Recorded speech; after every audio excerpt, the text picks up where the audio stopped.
Hey, bienvenue tout le monde dans l'édito. Cette semaine, on va parler Oui. du bordel informatique. Ben oui. C'était l'expression consacrée de Éric Kerr, du temps où il Mmh. était à l'opposition. Dans ce temps-là, on le trouvait tous très bon. Ben oui. C'est ça, on le sait, là, la modernisation de l'État québécois, ça semble être quelque chose de vraiment, vraiment très complexe et à tel point complexe qu'on doit maintenant créer de nouvelles structures pour gérer ce bordel-là. Je lisais Christian Dubé ce matin.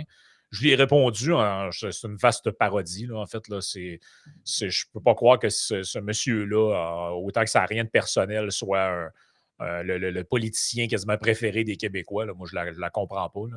Mais il nous dit, Ouais, voici ce non, qu'il nous dit. honnêtement. Puis là, je lui ai répondu, attendez, là, on a vraiment besoin de créer Santé Québec pour moderniser des logiciels. C'est une blague, ça. Parce que lui, il nous dit, on ne peut pas accepter que notre réseau de santé roule avec des systèmes informatiques désuets. Si on veut être plus efficace, on doit se moderniser. Avec Santé Québec, on va s'assurer que chaque dollar investi se traduise par des résultats concrets pour les patients. Aucune somme additionnelle ne sera autorisée sans justification.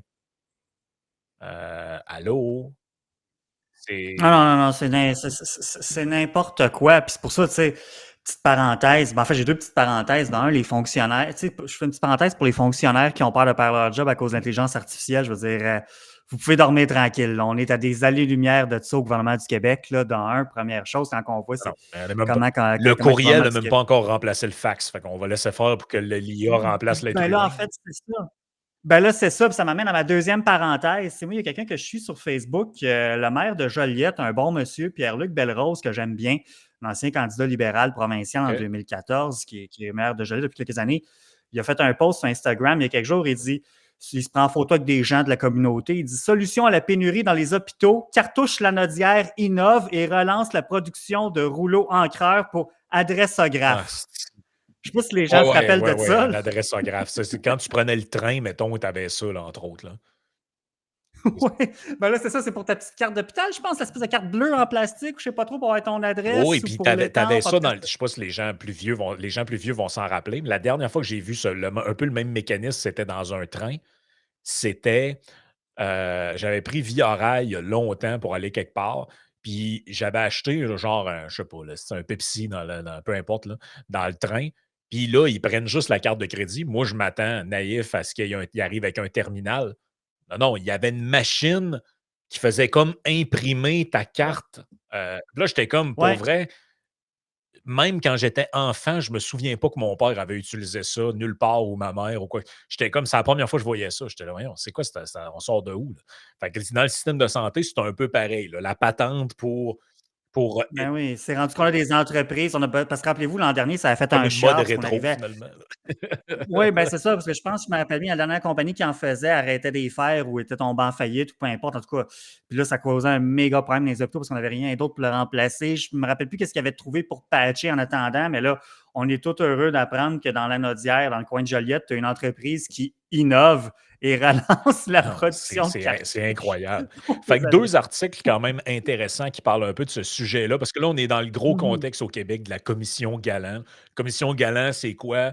C'est sur le fiasco de SAC-Clic. Mais SAC-Clic Oui. et je dirais pas que c'est la pointe de l'iceberg, mais c'est une des pointes de l'iceberg, mettons, dans le sens que Ben, c'est un des c'est un des symptômes, là. symptômes. Et là, on apprenait, ben, juste avant de venir à ça, on a appris un peu plus tôt aujourd'hui que finalement, parce qu'il n'y a jamais personne qui est au courant de rien là-dedans, là, mais dans les témoignages de la commission, on a appris que François Bonnardel, l'ancien ministre des Transports, était au courant des vrais coûts du projet de sa clique. Et non seulement il était au courant, mais on dit, ben, c'est pas moi qui le dis, c'est Nicolas Lachance dans son article qui dit ces coûts Mhm. réels ont d'ailleurs été dissimulés aux élus siégeant à la commission de l'administration publique de l'Assemblée nationale. Donc, et lui, il était dès 2020-2021, entre juillet 2020 et février 2021, il était au courant de cette affaire-là, le programme CASAA, SAC-Clic. Et donc, c'est ce qui était Mhm. révélé par le témoignage de ce monsieur-là ici qu'on voit à l'écran. Là. Donc, Ouais. lui, c'était, j'oublie son nom, là, mais c'était Alain Généreux. Donc, il est Mmh. un ancien bras droit de, en fait, qui travaillait comme conseiller au bureau de Bonnardel. Donc, c'est ce qui a sorti. Mais là, c'est pas tout. On apprend qu'en santé, il y a ça, c'est pour là, un, c'est pour la SAAC, donc les immatriculations, les permis, Oui. l'assurance automobile. Mais il y a également en santé, qu'on a le même truc. Et en santé, le bordel informatique, on ne se fera pas de cachette, là, ça dure depuis le début des années 2000. En premier mandat de Jean, c'est pas des blagues, ce que je vous dis, le premier mandat de Jean Charest, on a annoncé la numérisation du dossier, ce qu'on appelait à l'époque le dossier Oui, je me patient rappelle. électronique, là, le DPE. Et ça a commencé à. En fait, on a commencé à mettre les bases là-dessus. Ça a commencé à se faire réellement, là, dans le concret, à la fin des années milieu des années 2010, genre 2015-2016, tout ça. Là. Et ça a pris une éternité. Et là, ensuite, tu as eu, parce que toutes les six, pas les six, les sus, mais toutes les régions du Québec avaient des systèmes Mmh.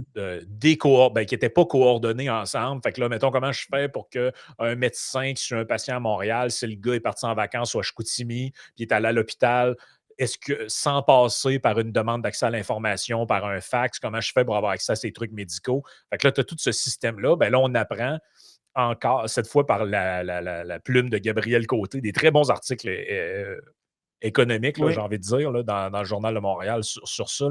Où vont vos impôts? La facture d'un projet informatique de Santé Québec explose de plus de 152.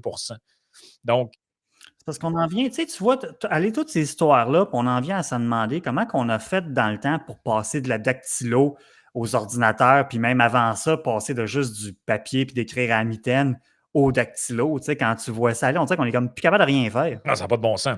La facture pour remplacer une application utilisée dans certains établissements de santé a explosé de 152 alors que le projet a pris 7 ans de plus que prévu pour se réaliser. La refonte d'un outil d'échange d'informations cliniques entre 24 et. Donc, c'est un peu ce que je disais tantôt, les échanges d'informations, Mhm. parce que tu as toute l'aspect confidentialité et autres là-dedans, évidemment. Entre 24 établissements de santé et de services sociaux devait initialement coûter 859 000. Comme c'est trop souvent le cas pour Ouais, des projets informatiques au gouvernement, la portée des travaux a été modifiée en cours de route.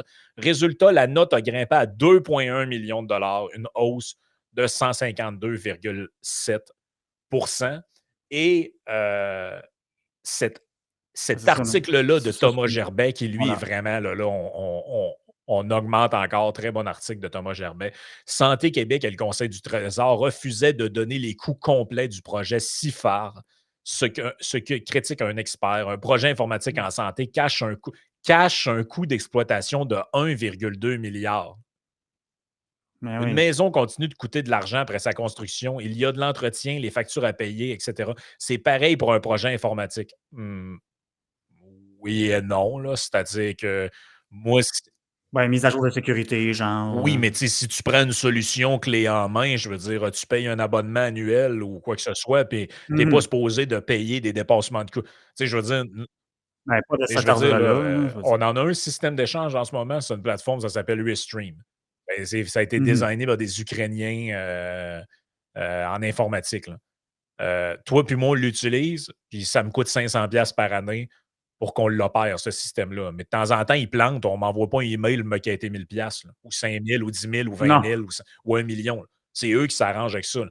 Fait que la Ah réalité, oui. c'est qu'ils se font fabriquer, eux autres, des patentes sur mesure et qui demandent des modifications aux compagnies sans arrêt. Mais c'est ça. Pendant le processus, ils changent la manière dont ils veulent les donner. Ouais, mais là, finalement, tu vas me faire des niveaux d'accès différents.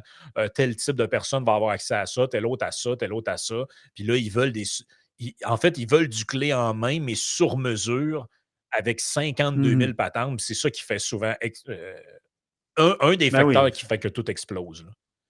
Et Mhm. donc là, c'est ça, on nous dit le développement du projet d'information des finances, de l'approvisionnement et des ressources humaines en santé devait coûter 202 millions de dollars. On sait qu'il est maintenant estimé à 400 millions, mais ce n'est pas tout. Selon nos sources, l'exploitation du projet, après sa phase de développement, coûtera 1,2 milliard sur 15 ans, soit plus d'argent que le projet SAC-CLIC qui fait l'objet d'une commission d'enquête. Ça fait qu'on est rendu à quoi, 80-85 millions par année d'exploitation du Et si j'ai logiciel, bien là. compris, on apprend que Christian Dubé a demandé au Conseil des ministres d'autoriser une avance de 200 millions de plus pour aller sur Ouf. ce projet-là. C'est parce que là, À un moment donné, là, moi, je veux bien, là, tu sais, puis je vois passer les arguments, là, tu sais, comparer une pomme avec une pomme, puis un orange avec un orange, puis oui, oui, mais là, c'est parce que est-ce qu'on peut avoir le coût total?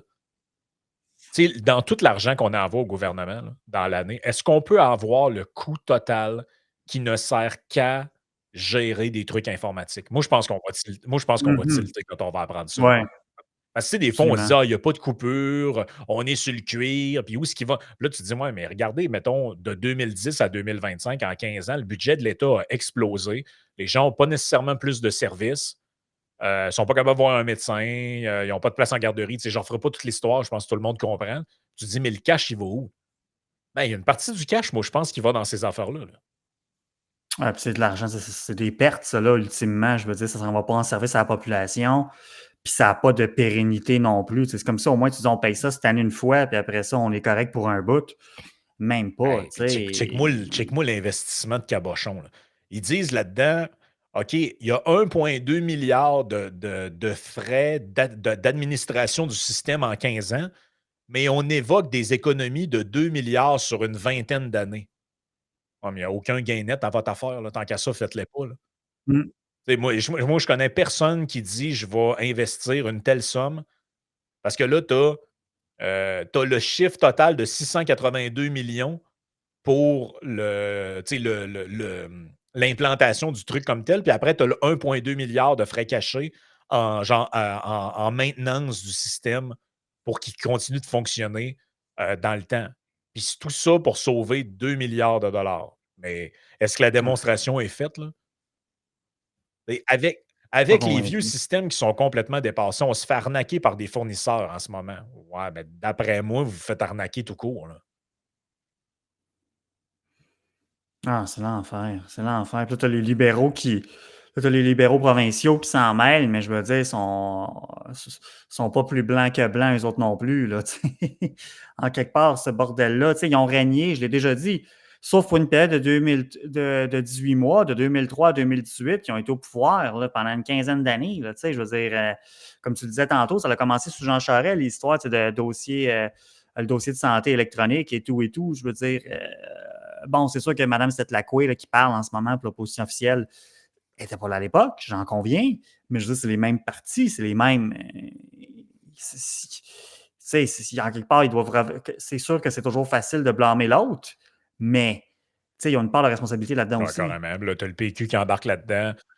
Le Parti Ben, québécois dénonce le bar ouvert des projets informatiques et demande de mettre un terme au projet CIRFAR. Le porte-parole péquiste en matière de santé, Joël Arsenault, ça c'est lesbienne 2021, là, pour ceux qui le oui, reconnaissent sous son pseudo, oui, rappelle que le oui, ministère de la cybersécurité et du numérique avait lui-même réclamé l'arrêt du projet CIRFAR. Donc là, c'est vrai. et puis il a raison, là. Ouais, il y a une bataille au gouvernement présentement, ceux qui veulent qu'on tire la plug là-dessus, puis ceux qui veulent qu'on continue d'injecter de l'argent là-dedans.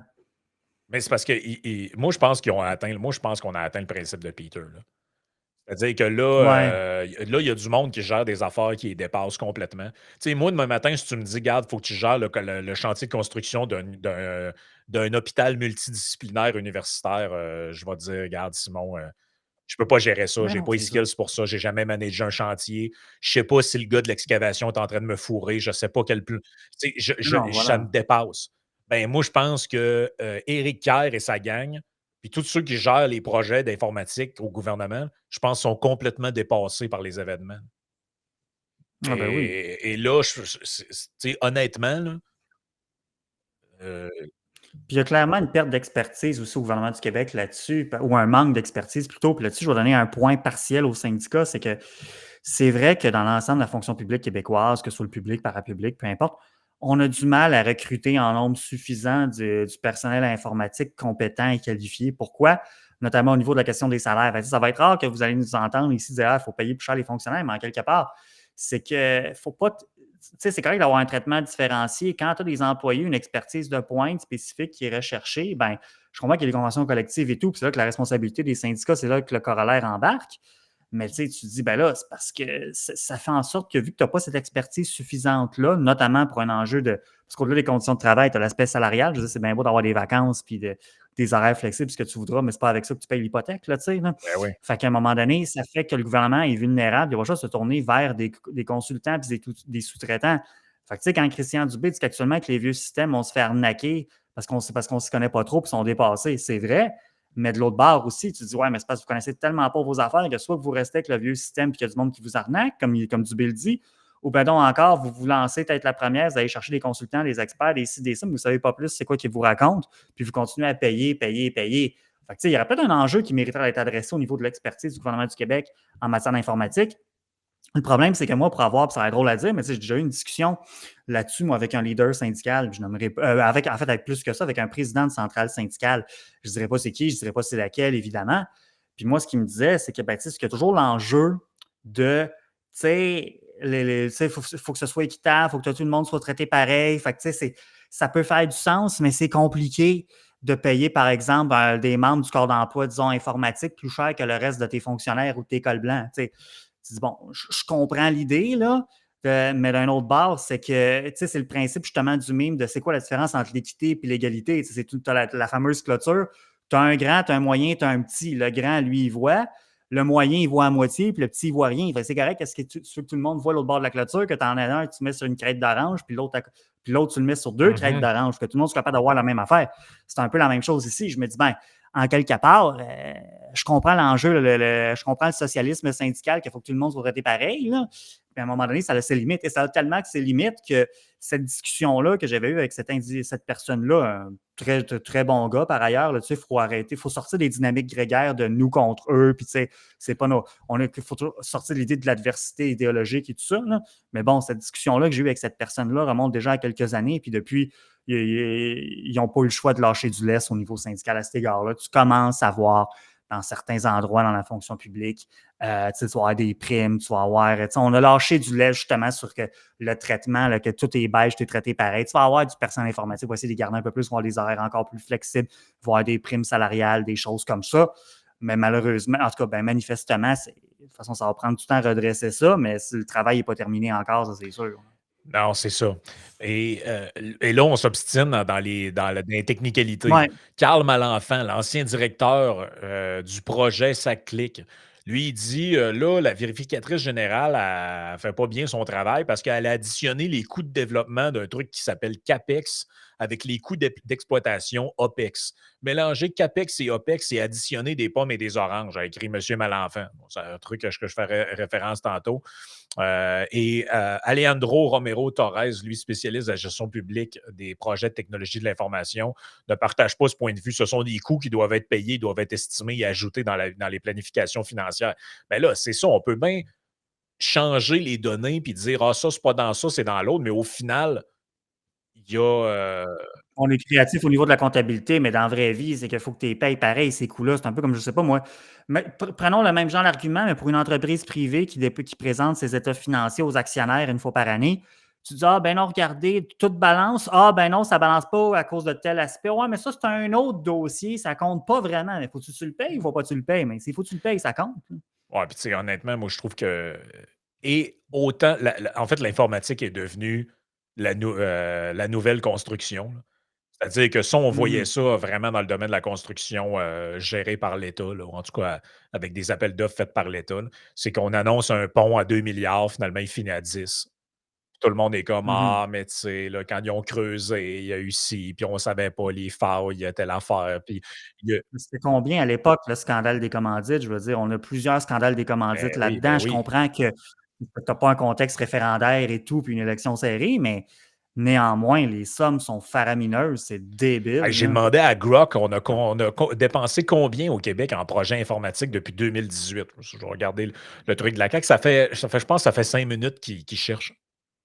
Puis ça dit Wow. genre, là, il est en train d'examiner les trucs du Conseil du Trésor un par un pour essayer de trouver la réponse. Puis j'ai activé la fonction expert pour que, tu sais, pour que ça. Puis c'est tellement un truc compliqué qu'on n'est pas certain des chiffres qu'on a. Parce que là, tu as les dépenses, tu as ce qui a été planifié dans le budget.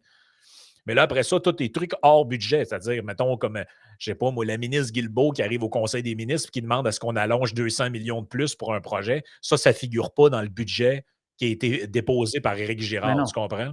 Fait que là, tu as comme.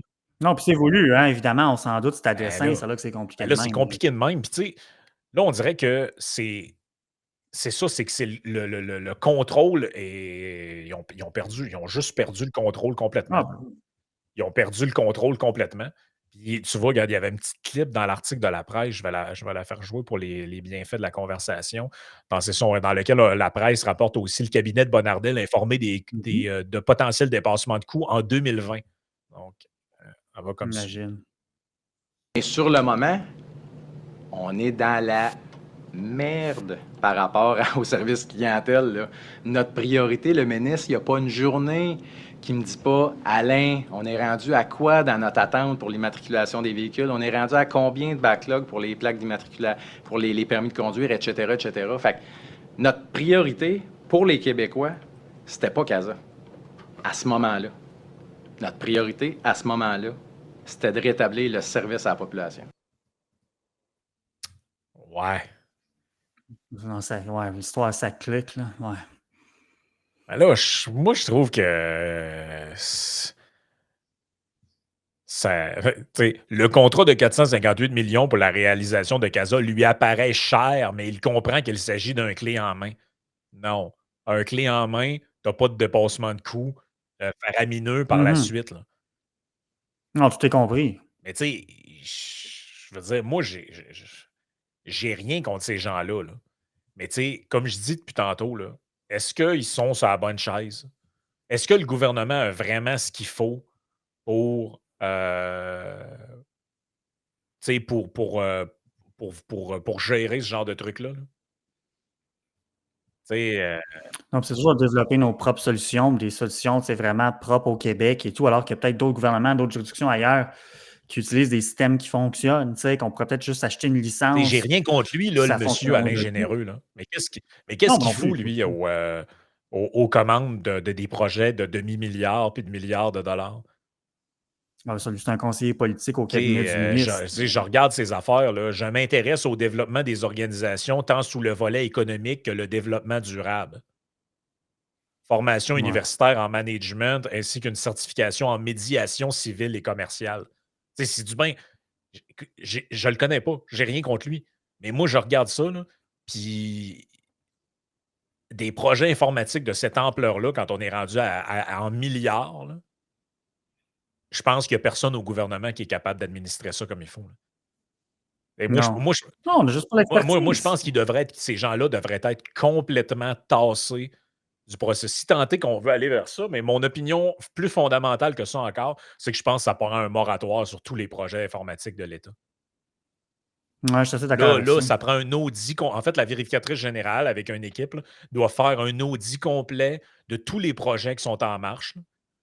Et tout ce qui a un dépassement de coût, là, tu sais, qui est délirant, là, il doit y avoir une commission, comme on est en train de voir, puis ça doit être mis sur le hold. Puis tout nouveau projet, moi, je pense, doit être soumis à un moratoire, là. Là, je pense que, tu sais, en ce moment, là, il y a 13, on est dans le trou de quoi, 13-14 milliards. Ça va peut-être être pire que ça au prochain budget. On n'est pas capable de boucler le budget, mais Ouais, c'est ça qui serait des intéressant. milliards dans des projets. Tu sais, je demandais. Ben, c'est sûr que c'est intéressant, ça ramène à la question que tu soulevais tantôt, mais c'est-à-dire, le bordel informatique, ça contribue à quelle part du déficit actuel du gouvernement du Québec?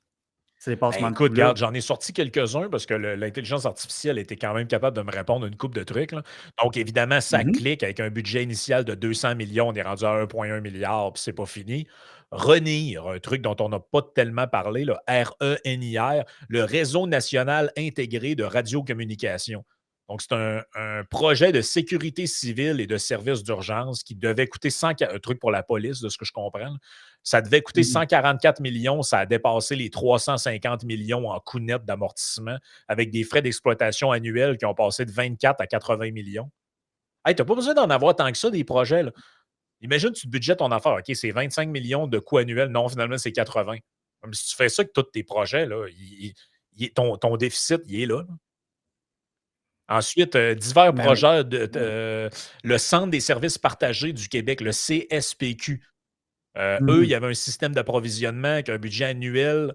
Ça a dépassé aussi. Fait que là, Tu as 1,1 milliard à une place, 200 millions à un autre qui est devenu 344, plus de 400 millions cumulés pour 5 projets de TI, selon un article du Journal de Montréal aussi. Là, je trouve que ça commence à faire beaucoup, là. Ouais, puis ça, il faudrait voir aussi, ça apparaît où dans les livres comptables, ça là, justement. Est-ce que c'est bel et bien calculé dans le déficit ou si ça s'en va directement à la dette, ça avec, finalement? Et tu vois, Grok, là, lui, il me dit 1,1 milliard pour sa clique. Le dossier santé numérique, le DSN, budget initial de 265,4 millions. On affiche un dépassement de coût de 30 soit environ 79,6 millions. Certaines sources évoquent même un dépassement potentiel de 100 millions de dollars. Le CIRFA, dont on vient de parler, initialement estimé à 202 millions de dollars, on parle de dépassement de 150 quelques pourcents, pas de 150 quelques pourcents, mais de 30 aussi. Le réseau gouvernemental de télécommunications, 473 d'augmentation. Le projet informatique de la Commission de la construction du Québec, première phase, a dépassé les prévisions de 83 millions de dollars. On dit que, en tout cas, selon Grok, 180 projets informatiques sont en cours au sein de l'État québécois. Ça représente un total de 2,2 milliards de dollars. Et C'est de l'argent. l'estimation de dépassement de coûts, c'est à peu près de 30 pour tous les trucs cumulés. Fait qu'il y en a qui ont été C'est... livrés probablement au prix conçu, puis tu en as d'autres qui disent c'est 100 d'augmentation et autres, là. Mais Oui, il y en a qui marchent mieux que d'autres, c'est sûr, mais c'est parce que, tu sais, je rejoins Jeff Fillon là-dessus, tu sais, c'est des montants tellement importants puis pareil, on est comme un peu désensibilisé par rapport à ça. Tu dis, ah, tiens, un dépassement de 83 millions, wow, tu sais. Ah, mais 83 millions, si un jour je réussis à valoir 83 millions, on va être heureux en esti, tu sais. Pour 83 millions, je m'attendrais à avoir quelque chose de plus. En plus, c'est même pas le coût total, ça, c'était le dépassement de coût d'un des projets que tu as nommé. Si 83 millions juste en dépassement de coût, je m'attendais à avoir quelque chose qui marche, pas juste une affaire qui marche à moitié puis qui n'est pas là, encore complétée. j'ai demandé à Grok, j'ai dit, mettons qu'on prend la fourchette de dépassement de coût moyenne, puis tu prends ce qui était initialement budgété, ça peut ressembler à quoi comme type de montant? Il Mhm. dit c'est difficile d'extrapoler, mais si on inclut les 180 projets qui sont en cours depuis 2018, les dépenses totales pourraient se situer dans une fourchette de 3 à 5 milliards en tenant compte des budgets annuels et des dépassements récurrents. Et je sais pas, là. Ça, c'est ce qu'on sait, là, parce que lui, il a juste les données, il fouillait dans les trucs du ministère du Ah oui, Conseil du Trésor, là. Mais ça se peut que ce soit plus que ça, là. ça peut que ce soit plus. C'est. Tu sais, puis justement, à chaque fois qu'on a un projet, comme justement que ce soit le pont à Québec, quoi que ce soit, il y a toujours du monde qui dit, ah, mais on pourrait nourrir combien d'itinérants avec ça, on pourrait construire combien d'écoles, nanana. C'est la même affaire qui s'applique ici, en quelque part. Ouais, puis surtout, je pense qu'on perd la finalité de la chose. La finalité de la chose, c'est des gains d'efficacité massifs. Il f Pour les services à la il faut population. que, tu sais, il faut que tu puisses démontrer que le système que tu es en train de mettre en place, ça va soit permettre à un département ou une société d'État, par exemple, de donner le même service avec genre 200 employés de moins à moyen terme. Là, Mhm. tu te dis, OK, Christy, ce système-là, sur le long terme, il est rentable parce que c'est 200 personnes de moins qui sont nécessaires pour faire quelque chose. Mais si au bout du compte, ça donne rien ou des gains marginaux, comme ce qui était rapporté dans l'article de tantôt, là, qu'on sauvait 2 milliards en 20 ans, mais que ça coûtait 1,2 milliard sur 15 ans en coûts d'entretien, plus les coûts de développement, tu arrives à kiff-kiff. Ben, ça a-tu donné de quoi ou ça a juste graissé des gens en donnant des Ben, contrats, là? souvent, on va invoquer l'argument de la sécurité. Est-ce qu'on va dire, ben là, le système est tellement désuet qu'il peut y avoir des failles de sécurité informatique, sécurité des données, on n'a pas le choix de le mettre à jour ou de changer le système, ou encore de dire, ben, justement, on ne peut pas prendre un système à l'étranger parce qu'on a peur pour la confidentialité et la sécurité de nos données.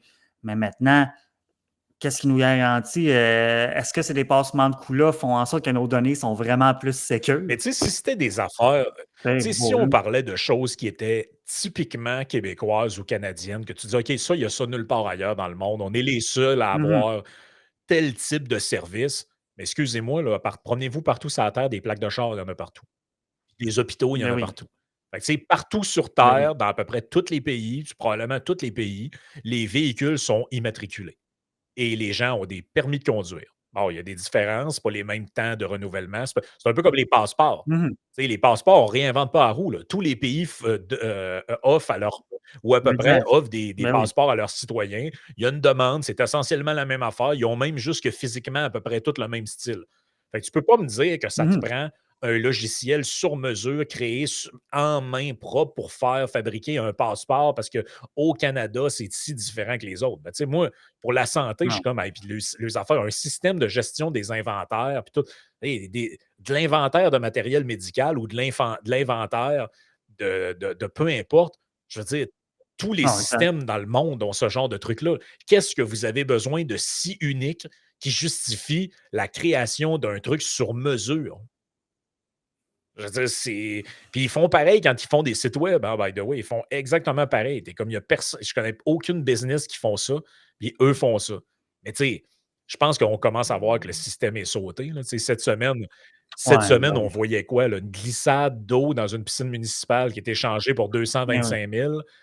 La mairesse de Débile. Longueuil qui dit que ça coûte 1 million changer un lampadaire, puis c'était quoi, une affaire genre 75 000 faire un dos down, une affaire qui n'a pas de bon sens. Là, tu te dis, mais c'est comme généralisé, on dirait. C'est comme de quoi de généraliser, des Ouais. dépassements de coûts de généraliser, puis des prix qui sont délirants sur plein d'affaires. Puis on dirait que personne veut trop creuser pour savoir c'est quoi la source. On dirait vraiment que la société québécoise est essoufflée, tu sais, qu'on est comme arrivé au bout du modèle, qu'on n'est plus capable de se réformer, qu'on n'est plus capable de se mettre à jour, d'être efficace. Puis tout ce qui nous reste, c'est la stagnation, donc le déclin en quelque part, c'est le déclin relatif, là. Va falloir adresser ça un jour ou l'autre parce que Ben, là, on c'est s'en parce qu'à un sort moment pas. donné, cette affaire-là va finir par gruger, même si tu es quelqu'un de gauche, mettons, là, ça va finir par Mhm. saper la possibilité de maintenir un État-providence. C'est ça qui va arriver. C'est Ben ce que oui. Philippe Couillard disait à un moment donné. S'il n'y a pas de création de richesse, s'il n'y a pas de discipline fiscale, il n'y a pas de social-démocratie. Parce que la Non, social-démocratie, pour pouvoir effectivement. financer des places en garderie, financer des écoles, financer des hôpitaux, tu dois avoir de l'argent. Si tu n'as pas d'argent, ben, à un moment donné, c'est le prix de la dette qui fait qu'augmenter. C'est-à-dire qu'à chaque année, tu as une part de plus en plus grosse de ton budget qui va sur le service de la dette. Puis là, ben, tu te plains que tu n'as pas d'argent pour le reste jusqu'à ce que, un moment donné, tu n'aies plus d'argent pour rien, là. C'est ce qui commence à être le cas de certaines villes, notamment où tu disais, hey, là, ils sont rendus à genre 20-25 20 de service de la dette, là. C'est-à-dire 20 du cash qui rentre Débile. sert juste à Ben oui. rembourser le cash emprunté pour faire les niaiseries que tu es censé faire avec avec l'argent du monde. Mais ça, tu sais, Ah, c'est c'est une débile. roue qui tourne. Puis là, le gouvernement du Québec a été décoté. Pour l'instant, les autres agences de notation sont montrées assez gentilles, mais il n'y a rien qui nous dit que. Puis si, imagine en plus, si ça arrive au niveau fédéral, le fédéral, la première affaire qu'il va faire, c'est fermer à champlure des transferts provinciaux. Là, on va vraiment être dans la marde pour vrai, là. Ben, tu sais, tout ça, moi, je me dis, c'est peut-être une raison justement pour ramener davantage l'État sur ses Ben missions de oui. base. Tu sais, on prend l'exemple, parce que tu dis, ouais, ben là, les systèmes informatiques, je ne sais pas ce serait quoi la solution, mais je me dis peut-être que si justement l'État était moins éparpillé dans toutes sortes de missions, ben, tu aurais besoin de moins de systèmes informatiques, moins d'employés pour les opérer, moins de mises à jour. Fait que ça éviterait de s'éparpiller, puis de péter le budget, puis faire des dépassements de Ben, tu coups de sais, comme la même, tu sais. SAC, moi, je pense que c'est quelque chose qui devrait. C'est un modèle qui est dépassé. L'État n'a pas à gérer des plaques et des permis. Ça pourrait être. Ils peuvent avoir un ministère qui chapeaute ça ou une agence, par exemple, mais l'administration puis de ce truc-là pourrait être décentralisée à un truc privé, là. Ouais, puis on peut même aller plus loin que Et ça. Je veux dire, permis de conduire, as-tu besoin de payer ça à chaque année? non, exactement. Pourquoi tu as besoin de renouveler ton Non, permis à puis chaque année? ta plaque d'immatriculation, tu pourrais la payer. Tu as un montant X à payer, puis tant que ton véhicule, tu ne le vends pas, c'est la même plaque, puis c'est le même Chose de montant. même, ben De oui. toute façon, la plupart des gens changent après quoi? 3 4 ans de véhicule, 5 ans? Bon, ben, tu payeras un montant aux 5 ans au lieu de niaiser à chaque Ben, année. c'est Même ça. chose avec ton permis, mettons. Ben oui. Et c'est tout, là. Et je veux dire, il me semble que c'est pas si complexe que ça, là. On parle toujours bien juste de ça. Puis dans la santé, ben, il y a je sais pas, il y a des cliniques de dentisterie, là, où tu t'en vas en arrière d'une affaire pour prendre une radiographie. 3 minutes plus tard, tu es assis sur un banc, puis tu vois à l'écran tes dents en 3D, puis tout ça, là. Ils en ont des systèmes, eux autres. Comment ça que D'après moi, il n'y a pas une clinique de dentiste qui a payé 1 milliard pour avoir un système informatique. Je penserais Je pas. dis ça de même, là, mais d'après moi, ça n'existe pas, ce truc-là. Là. Non, non, non, non. Puis peut-être aussi qu'on pourrait faire des voyages ailleurs, dans des endroits où ils ont un système informatique clé en main qui fonctionne, puis dire, ben regarde, comment ça coûte juste en faire une version en français, là, puis on amène ça chez nous. Ben, c'est un peu ça que je soulevais tantôt, le plus, parce que souvent, ils vont répondre à ça, oui, mais l'enjeu de sécurité, mais c'est parce que je pense pas que les données sont nécessairement plus sécuritaires en ce moment, tu sais, avec justement les dépassements de coûts, des trucs comme ça, des systèmes qui marchent à moitié. Je pense pas que nos données sont tant plus en Je pense sécurité pas. que ça. Je pense vraiment pas. En tout cas, si vous êtes un geek d'informatique, un spécialiste, commentez, puis ça va nous faire plaisir de vous Ben lire. oui, ben oui. Exceptionnellement, il n'y aura pas de partie Patreon pour le podcast parce qu'on a dû commencer un petit peu plus tard aujourd'hui la discussion. Puis si on veut être dans les temps puis que vous puissiez l'avoir, ce podcast-là, ben, Ben oui, ben je oui. je vais me dépêcher d'en faire le montage et de pouvoir le mettre en ligne. Mais on s'en reparle très bientôt. Puis dans les prochaines semaines, il est possible que Joey me remplace pour quelques épisodes, Parfait. mais ça reste à déterminer. Sur ce, ben, on s'en reparle bientôt. Excellent. Puis merci à tous d'avoir été à l'écoute. Oui, à la prochaine.